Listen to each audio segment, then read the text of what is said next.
Welcome to Lead Today with me, Kalina. Let's talk leadership.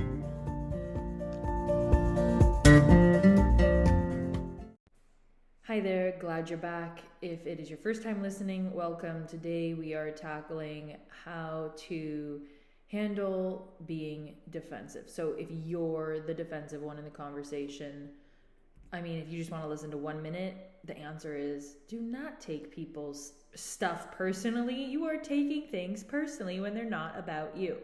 Okay. The tough love for the people in the back. Look, I'm glad you're here. First things first, I always have to start by saying we just rounded off an Enneagram series. If you don't know your Enneagram type, it's going to really help you if you're defensive, because you need to understand where that motivation is coming from, and the Enneagram will help. So please take the free assessment. There's a link in the show notes. Click it, take it, 5-10 minutes. Pause it right now. Pause this episode right now if you have to. Take the assessment, get to know your type. It will make a world of difference in you understanding not only yourself, but how you relate to others. So highly recommended. Click the link, free assessment. Okay, so if you're defensive, well, I got great feedback recently that it's very helpful if I talk about specific scenarios and really break them down, slow it down, and show where this stuff is coming from. With someone that feels defensive, it's happening so fast, right? That you just feel like something's been said, I feel attacked, I need to lash out. And it really is a knee-jerk response. What we need to do is create space between that trigger and the response. You need to realize that someone else saying something that feels critical, they could have different intentions. And even if they are trying to attack you, you responding in a defensive way is just making it worse for both of you, right? It's not just about, hey, this person attacked me and now I have to get them back or I have to protect myself. Fair enough, right? When you're a kid, if something felt like an attack, if you felt like you were in danger, the correct response is to protect yourself. The problem is when that response goes haywire and you are left feeling attacked pretty well all the time by anything your partner or parent or friend says. If you have that person in your life that really rubs you the wrong way, it's probably you, which it's tough to hear. I get it. Sometimes it's me that's the problem. It's tough to hear. The good news is when it's about you, it's in your control. So if you've identified that you are someone that gets defensive, what I would say is let's think about the scenarios. Let's think about the person. It's probably happening with your partner. This has happened with my husband regularly. I am critical. He feels defensive. He lashes out. I feel hurt. We go through the motions. The format or the structure that I like to work off of is from emotionally focused therapy. It looks like an infinity symbol. And really what you're doing is you have a core need. It's coming out maybe skewed. So that partner, it's often the woman, not always the woman, but a woman has a need to feel, let's say, important, valued, heard. And so that comes out in a way where, and she could work on this, right? Or that person could work on it where it's like, look, I need a hug, I need attention, I need to feel heard, I need you to just sit and listen to me. But that's not what comes out. What comes out is you didn't clean the dishes. You didn't take the kids. You didn't do this. Why did you do it like that? When are you going to do this? It comes out as what sounds like an attack, right? It's definitely critical. Now, when you see someone in that kind of response, it's very easy. They're saying you. So it feels like it's about you. But I assure you, it's not. That's them having a need that hasn't been heard. They're not even conscious of it, and they're lashing out. And so if you think of a toddler lashing out, you're not going to take that personally, right? You're going to say, wow, this person's really struggling. This person's in pain. This person. And if you can't, so to the point of, wait, but this all happened so fast. Hang on a minute. How do I even catch this? Well, the next time, and you'll see it, right? So if you're in person, it's a little bit different if you're on the phone or if you're texting. But then again, if you're texting, you have that space between your response. If you're on the phone, you can say, whoa, that was a really big response, or you can take a breath, right?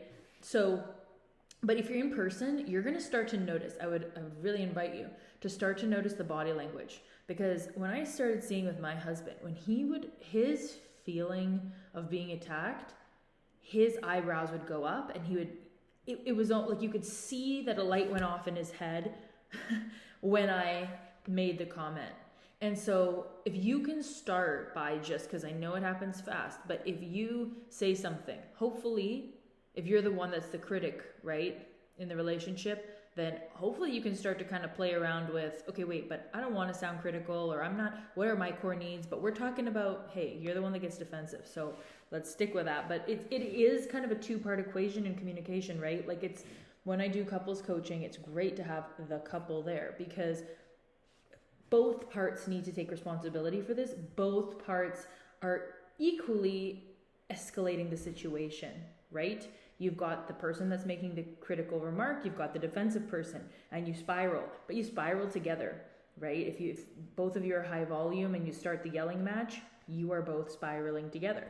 So ideally, we've got both of you having this conversation. You're showing your partner the image of the emotionally focused therapy, that infinity symbol. I can't tell you how many times in sessions with individuals or couples, I gotta say, feels like thousands, but it's probably hundreds, but how many times I've shared that infinity symbol, and it's made the world of difference to a client, because it just represents so beautifully in an image, which I can't do as I'm talking. But really, right, it's like, if you think of the bottom of that one side, there's this feeling, a need, fear, feeling abandoned, feeling unheard. You go up and you show that in terms of criticism. You spit out something that's really not what you mean. That gets heard on the bottom right side of that infinity symbol, on the other side of the table, as you're attacking me, you're attacking who I am, you're attacking, you're saying I'm not good enough. And oftentimes the person that's a defensive person, their core insecurity is that they feel like they're not good enough. So, we all have that insecurity, right? But the way that it comes out, the person that's critical might also feel not good enough, but their thing is they're feeling kind of unimportant, unheard.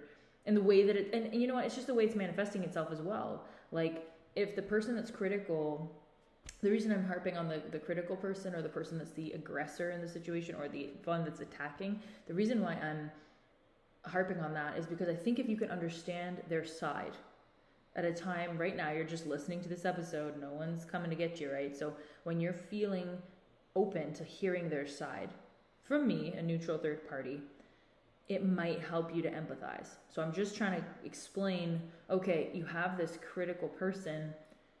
Underneath it all, they have their inner child, they have their subconscious mind running the show. So especially when emotions run high, you are running on your habits, you're running on your knee-jerk reactions.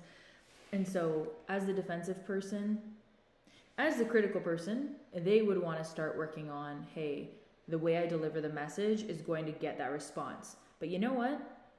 I can be critical, and even though I work on it, I am a human, and sometimes my husband will still get that eyebrows raised. So we go back to where we were at, a little side tangent, but we go back to where we were, right? Which is, okay, eyebrows raised for him. You've got to look out for your person. Okay, do they glaze over?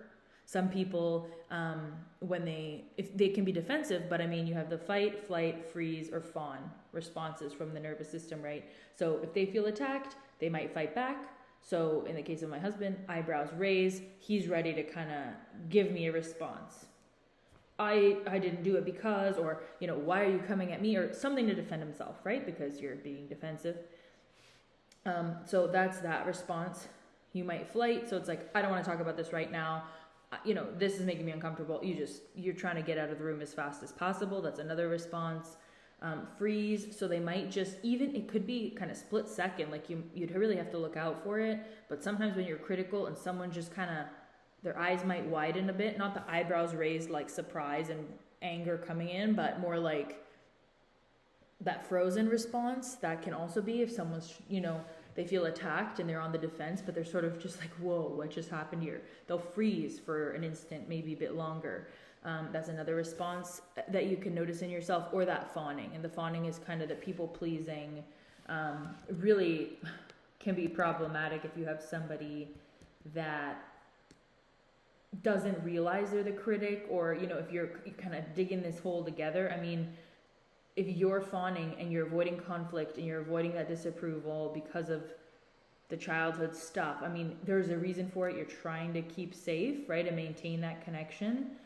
But when you perceive danger, because and again, it could just be, oh, why didn't you do this, right? But you're perceiving danger, and then you're just trying to people please. You're trying to please the person that's causing the danger to stop the danger, right? So if you're doing the people pleasing thing, please notice. Please notice. So I would ask you at this point, okay, which one do you do? Do you fight, flight, freeze, or fawn when someone criticizes you? So good to know. If you are fawning, if you do think this is trauma related, legal disclaimer, please speak to a therapist, speak to a professional. This is not advice, medical advice, therapeutic advice. This is just me sharing anecdotes. Disclaimer, disclaimer, disclaimer. So if you feel like this is coming from trauma, highly recommend you speak with a professional. If you want coaching around your shadow self, if you want coaching around the parts of you that are not integrated, that you feel are stuck in the past, that is coaching that I can do, have done, and love to do. So please do reach out. There's a link in the show notes as well to work with me one-on-one. So if that's something that you're looking for, please do reach out. That being said, identify your trauma response. Sorry, it might not be a trauma response. Identify your response. If it's a trauma response, please seek professional help. If it's not, maybe you still seek professional help. So you identify how you respond and if you're fighting back, if you're someone that gets defensive and fights back, the critic might get shut down, right? So it's like, well, that's not what I was trying to say, or you're not listening, or you're not hearing me. So right away, it's like, if you fight back to what they said, they almost recoil on what they said. And they're doing it because you're fighting back, and they did not want a fight. So I've got to reiterate, hey, you're seeing this as an attack, but the other side really doesn't want a fight. They really don't. They are looking for attention in the wrong ways, or let's say unproductive ways, okay? They do not want a fight. They want attention. They want validation. They want to feel important. They want to know you care, okay? They're just going about it all wrong. So the more both sides of the relationship can be conscious of this, the better off we are, because if the criticizing person understands their side, if the defensive person gets it, we're in better territory. But hey, that's not always the situation we're in. So, okay, you know how you respond defensively. You understand that the other party at the other side of the table, what they're looking for, which is attention, affection, validation, and they're doing it all wrong. So hopefully at this point, you're freezing or you're ready to kind of come up with a response. What I do on my side as the critic in the situation is when I notice the eyebrows raising and I'm like, oh man, what I said. So I notice, right? I'm like, oh, what I said was triggering for this. Like it touched on a wound. It activated that defensiveness in my partner.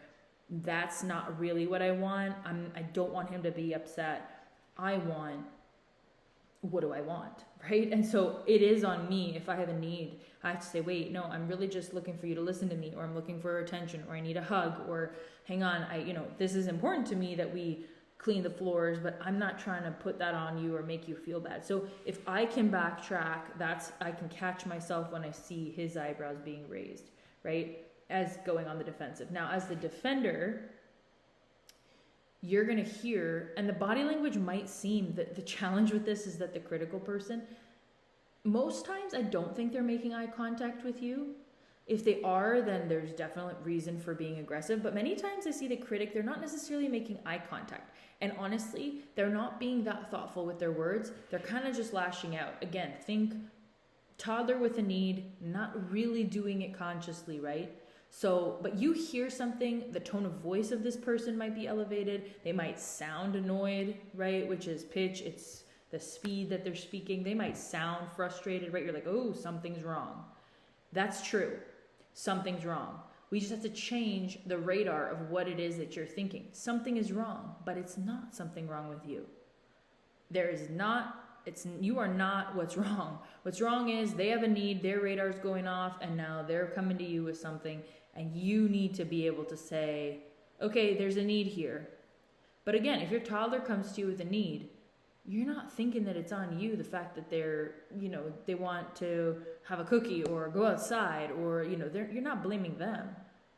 for coming at you in a way that's not composed. And so what you can do as the defender is, if you know, hopefully you know this person's coming. What I mean is, like, they're not just ambushing you in a room, but if this person comes up to you that is critiquing you or that often makes you feel defensive, when they're approaching you, I want you to think of, if they're this way, if they're approaching you and they look frustrated, like they're going to criticize you, their face gets scrunched up, or they're speaking loudly, like if they're coming to you and you're like, man, I'm going to hear something I don't want to hear, like I'm going to hear criticism. I am not saying for 1 second take any kind of abusive behavior. If you're in an abusive situation, again, disclaimer, please go get help, please go seek support. This is not about abuse. If that's what's happening and you feel that you're being abused in any way, physically, emotionally, please seek help. Okay, this is such a touchy subject, and I'm not, again, this is just anecdotal, this is educational, this is not advice, this is not therapy. But if that person is coming towards you and they just seem irritated, okay, and you're saying, wow, they're going to tell me what else are they going to tell me I did wrong? You feel like they're always telling you that you did something wrong, right? If that's a feeling, I want you to look at them and imagine them as that little person. Like, imagine them as their younger self that needs love and affection and that is kind of having a little bit of a temper tantrum, okay? Maybe they had an overwhelming day. Maybe they're overtired. Maybe they're hungry. Maybe the thing that they're saying is actually frustrating. I'm not invalidating the critic. I can be critical, okay? And when I say something bugs me, that particular thing does bother me. The caveat is the way that I'm saying it might not be the best way, right? So it's not to invalidate. If this person is saying, hey, I'm always asking for your support, you're never supporting me. First of all, always and never, I could do a whole podcast on word choice because it's so important. These are broad generalizations. Nothing is always or never, right? But they're using that language because they feel very emotional. And it's hard to find the words when we feel emotional. So again, let's play it back because this is all happening really fast. This person's approaching you. Something looks off. Maybe something doesn't look off and that's where it's sneaky. But if something does look off and they seem frustrated, okay, I want you to imagine them as their younger version of themselves. They're having a temper tantrum, right? They have a need, they don't have the words. So try to find your empathy. Try to say, what's going on with this person? What do they need? What is it that they're thinking? What is it that they're feeling? Try to put yourself in their shoes. Try to think about them. Because the more you take it personally, when it's not personal, that's when you're gonna feel like you have to jump back, you have to defend. You don't have to defend. This person has a need. They need your help. This is them asking for your help. If you're a people pleaser, then hey, this is your moment, right? This is your moment to support, to be the bigger person in the room, okay? So they're coming at you, they're frustrated. Maybe they're not. Maybe you're like in the middle of something. You're in the middle of dinner, you're in the middle of talking, and it's like, you know what? You never plan any dates. So like, you couldn't, it just kind of came out of thin air. You're like, whoa, where did this come from? Okay, I want you to still do the same thing. If you can catch yourself. Now, remember, I have done this for years. I'm very practiced at this. And in my relationship, we're very practiced at this. And we still mess it up, okay? So you're not going to catch yourself 100% of the time. Now, again, if you can get both partners on board, knowing what the pattern is, knowing their part in the pattern, then you have a 50% better chance of catching this thing, right? Because what we'll do, so if my husband starts getting defensive and I'm like, oh man, I messed up.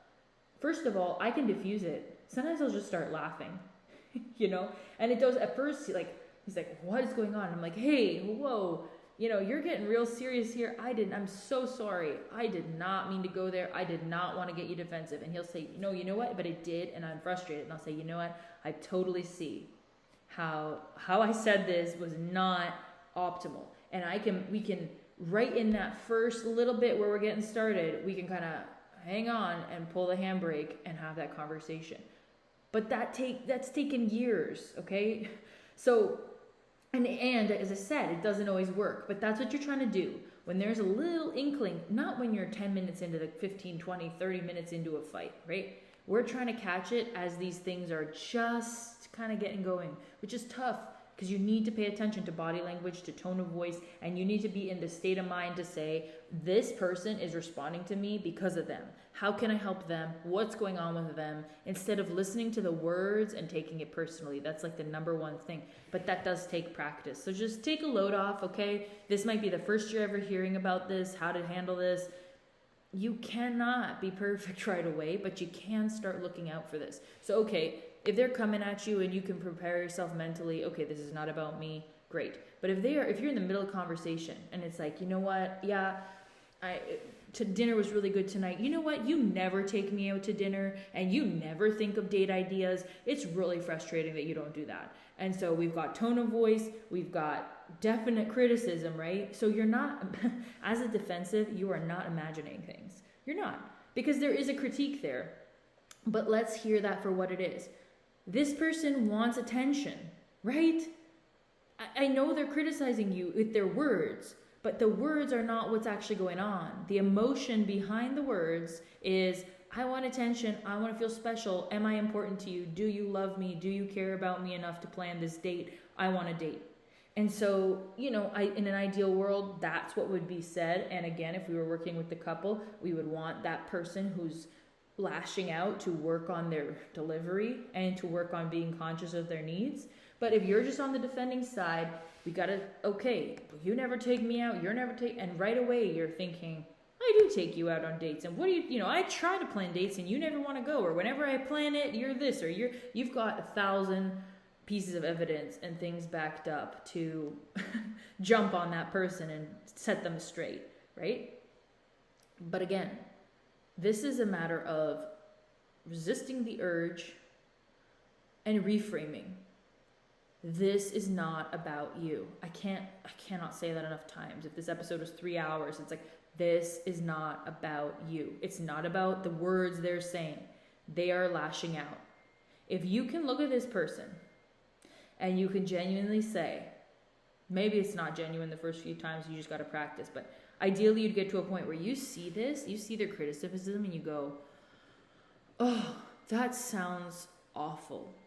That I can't even imagine what that must be like for you, that you are feeling not neglected, or that I'm not planning things, or that I'm not taking initiative. That sucks.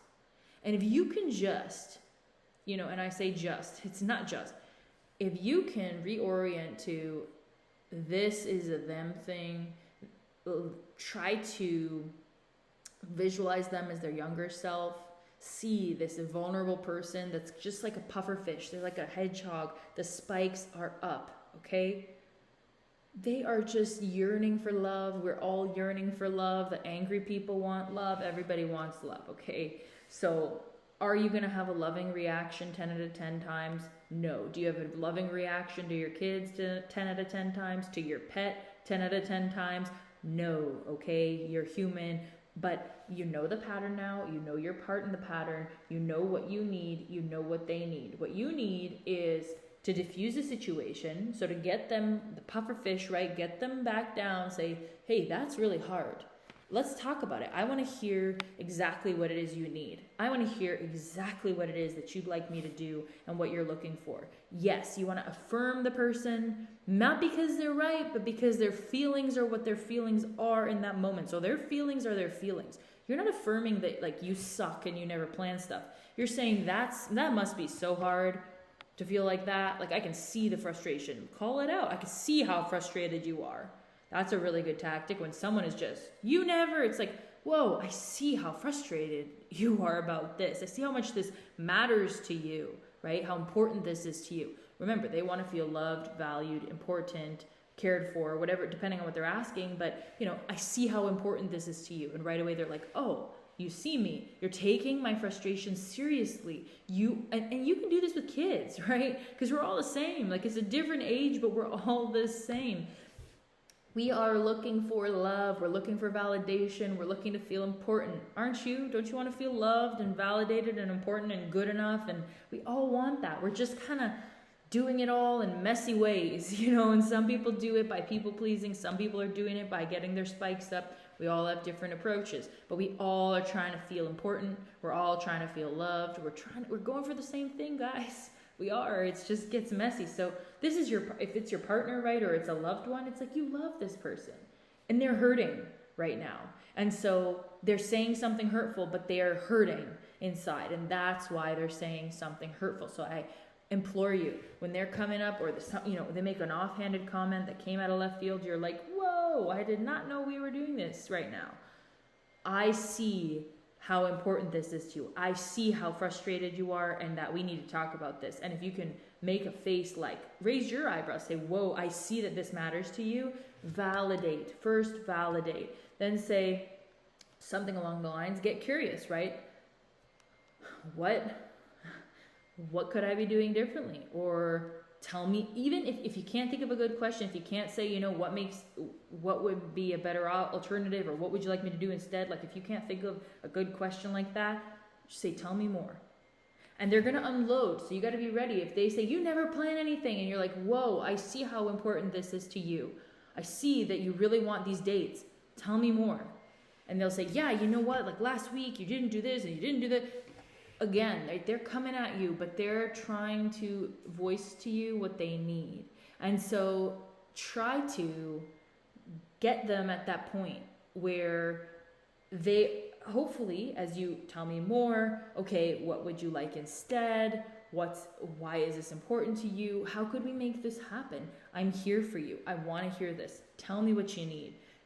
Think about as if you were dealing with a child, because you want to handle their heart with the same level of care, of sensitivity that you would a child. Because at the end of the day, right, they're just hurting and they just have a need. And they're expressing it in a way that just is coming off wrong. And you know what?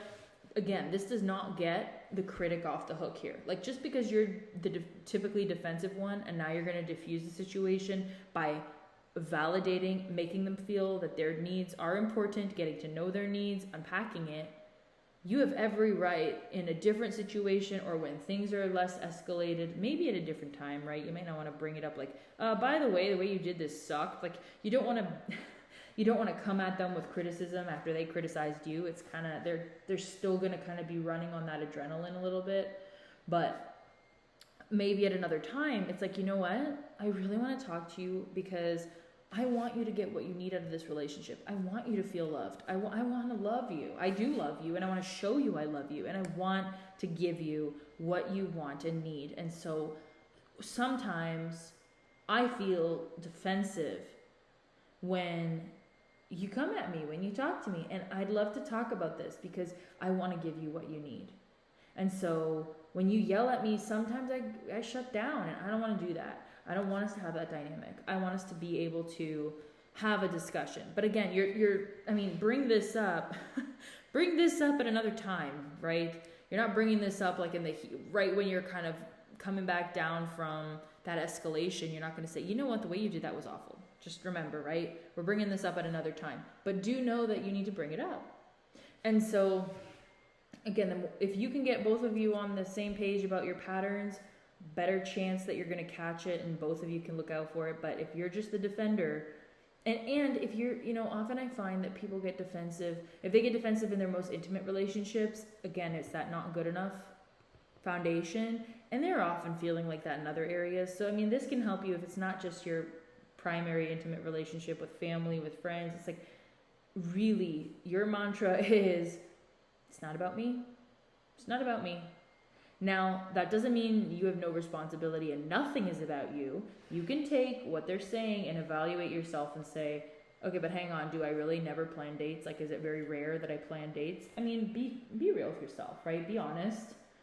So there's some truth to what this person's saying. Their delivery is just suboptimal and making you feel like your back has to be up or that you're against the wall and you're being attacked. So those are some tips right off the bat. There's so much more to do. Again, my hope would be that you can have a conversation with your partner, send this to them, send it to whoever, gets you defensive, and maybe you can have some new understanding together by listening to this separately maybe, and then coming back and saying, hey, what did you notice?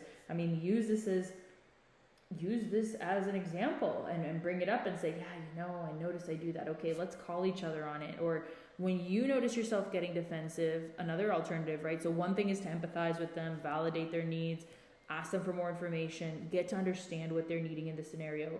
But another side is also you can call yourself out, right? So if you start getting defensive and maybe it's, you never plan dates, yes I do, I try my best. No, we haven't been out in 3 weeks. It's like, you know what? And you could just look at, you know what? And they'll look at you, what?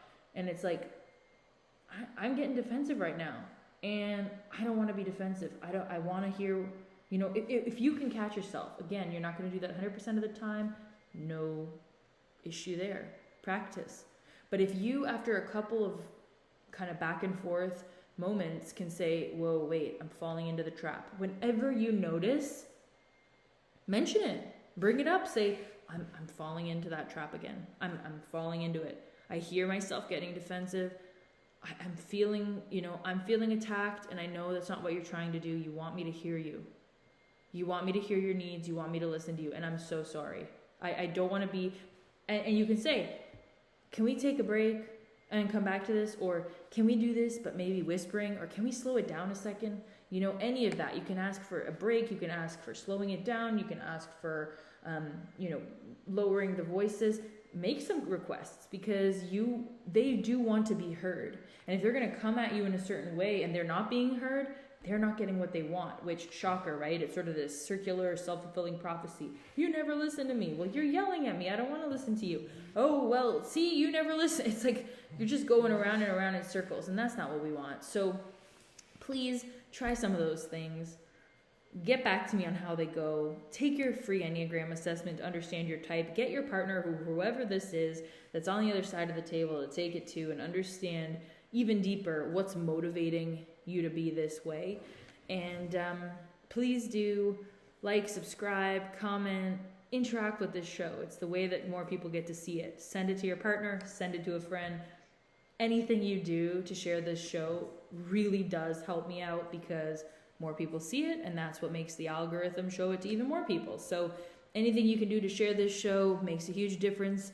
Thank you, as always, for your time, attention, listening to this. I hope you found it useful, and I hope to see you in another episode about relationships or anywhere else we go. We go in so many directions on this podcast, which is why I love it. So I hope to see you in another episode very soon, and take good care until then. Thanks so much for taking the time to listen to this episode today. It really helps the show when you like, review, subscribe, or donate to support the effort to continue producing amazing episodes just like this one. I look forward to seeing you again in another episode very soon, and take good care until then.